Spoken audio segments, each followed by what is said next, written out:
fiksi. Buku fiksi adalah tulisan yang bersifat hayalan, rekayasa manusia atau suatu karya yang menceritakan sesuatu yang tidak ada dan tidak sungguh-sungguh terjadi. 2. Buku non-fiksi.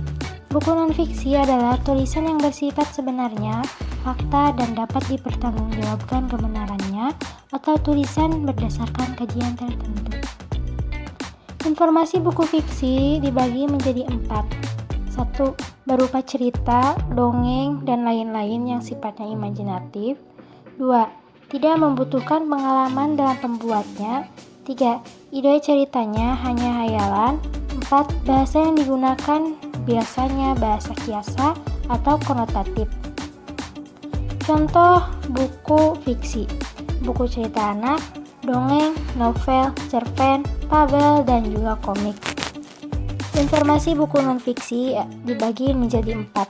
1. Berisi kejadian sebenarnya atau bersifat informatif. 2.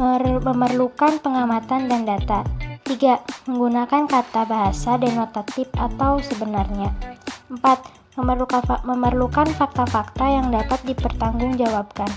Contoh buku non-fiksi adalah buku pelajaran, buku ensiklopedia, esai, jurnal dokumenter, biografi, dan laporan ilmiah. Buku fiksi berisi kisah-kisah atau cerita yang penuh inspirasi. Selain itu, terdapat pesan moral dan nilai-nilai yang dapat diambil dari cerita tersebut. 2. Buku non-fiksi berisi informasi pengetahuan untuk menambah wawasan pembaca. Ketika kita membaca buku, kita sering menemukan istilah penting. Istilah penting itu melalui indeks. Indeks adalah daftar kata atau istilah penting yang berada dalam sebuah buku yang tersusun berdasarkan abjad guna memberikan informasi mengenai halaman, tempat, kata, istilah yang ingin dicari letaknya. Bagian-bagian indeks dibagi menjadi 4. 1. Indeks nama. 2. Indeks topik. 3. Perincian indeks topik. 4. Nomor halaman yang dimana nama atau rincian topik tersebut berada. Cara mencari istilah dalam indeks. 1. Buka indeks pada buku, biasanya terletak di halaman terakhir buku. 2. Tentukan kata yang ingin dicari letaknya.